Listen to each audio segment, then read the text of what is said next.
Mi nombre es Diego Alejandro Salas Barreto, estudiante de Arquitectura de la Fundación Universidad de América, cursando 10º semestre, y este es mi trabajo de grado, Sistemas Investigativos para el Reconocimiento Etnográfico Colombo-Amazónico.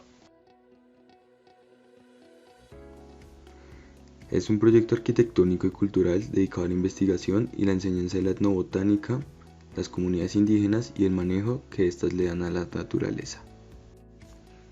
Como antecedentes se tiene al biólogo estadounidense Richard Evans Schultes. Tras su expedición en 1941, se considera que fue el que sentó las bases de la etnobotánica moderna. Como palabras claves encontramos la etnografía y la etnobotánica, siendo esta primera el estudio y la investigación de las culturas y los grupos humanos, y la etnobotánica se enfoca en estudiar la relación que existe entre los grupos humanos y las plantas.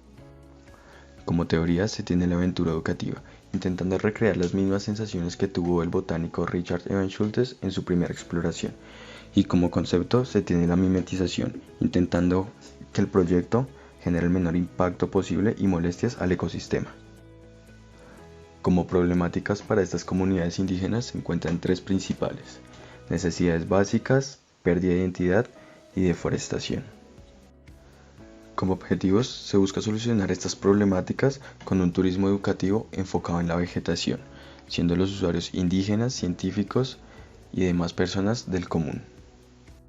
Como premisa teórica encontramos el artículo de una universidad en Chile, llamado Patrones en el conocimiento, uso y manejo de plantas en pueblos indígenas en México.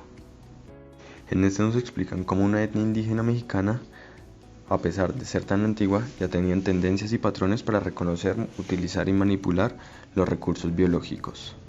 Así, garantizar su subsistencia y la domesticación de las plantas. Todo esto se dio gracias a la Universidad Nacional Autónoma de México, quien se encargó de crear la base de datos etnobotánicos de plantas mexicanas, sirviendo como referente de cómo abordar correctamente los temas relacionados a la riqueza natural y cultural que existe en estos países, pues poco a poco están desapareciendo ante la mirada de todos. A nivel ambiental encontramos la soleación, encontramos vientos que vienen del norte y del occidente, y también la topografía y la inclinación. Para los ejes se tuvieron en cuenta la proyección de las edificaciones vecinos, y para las tensiones se tuvo en cuenta el flujo peatonal en las vías aledañas. Para el análisis de la vegetación, lo principal fue el análisis de la vegetación existente dentro del lote, dejando así las zonas deforestadas. Como contexto, se encuentran dos unidades de actuación, un centro de salud indígena y la estación multimedial, y asimismo, junto al lote se encuentra el camino que conduce del Parque Nacional Natural Macayacu al malecón de la biocenosis urbana. Para la clasificación del suelo se determinaron tres zonas, de la más pública a la más privada, para así organizar los volúmenes. En las operaciones formales encontramos la generación de ejes y tensiones y localización de los volúmenes, extrusión de las volumetrías, dilatación de volúmenes dejando la planta libre, inyección del vacío a las masas, inserción de circulación perimetral interna, penetración de volúmenes conectores y sustracción de zonas generando terrazas internas.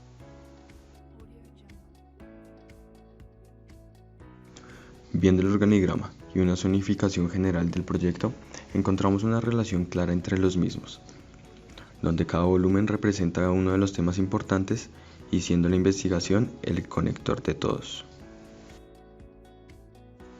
Parte del diseño del espacio público fue generar una exhibición en primer nivel acerca de la vegetación.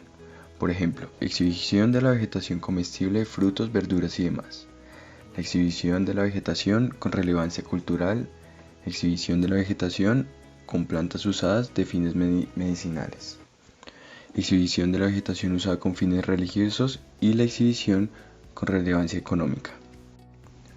La vegetación jugó un papel fundamental en el diseño del proyecto, pues gracias a estas se localizaron los volúmenes en las zonas deforestadas, pudiendo así mimetizarlo.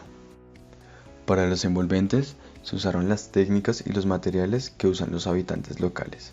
Asimismo, la vegetación pasó a jugar un papel fundamental también en las fachadas.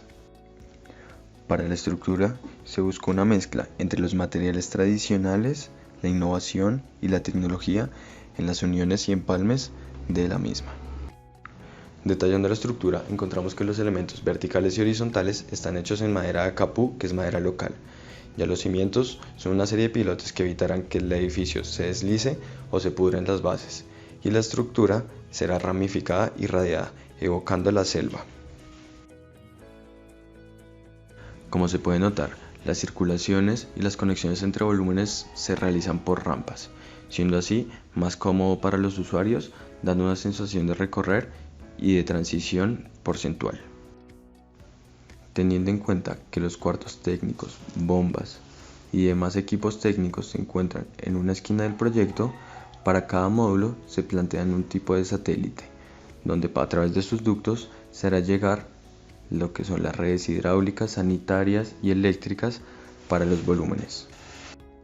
La bioclimática fue uno de los aspectos más importantes para analizar del proyecto debido a su ubicación, ya que la cubierta es casi que la única fachada que no se encuentra cubierta por vegetación. Por eso se decidió usar cubiertas inclinadas con unas aperturas, buscando la ventilación correcta, evitar que el agua entre y al mismo tiempo recolectarla para su aprovechamiento. Ya para las fachadas encontramos cómo se usaron elementos verticales entramados buscando mimetizar el proyecto entre la arborización.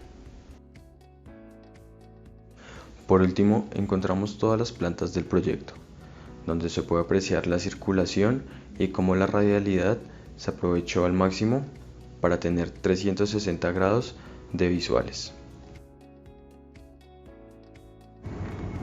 Allí también podemos observar cómo gracias a la radialidad de los módulos se lograron conexiones armónicas entre sí y un circular para el goce de los visitantes. Gracias por su atención.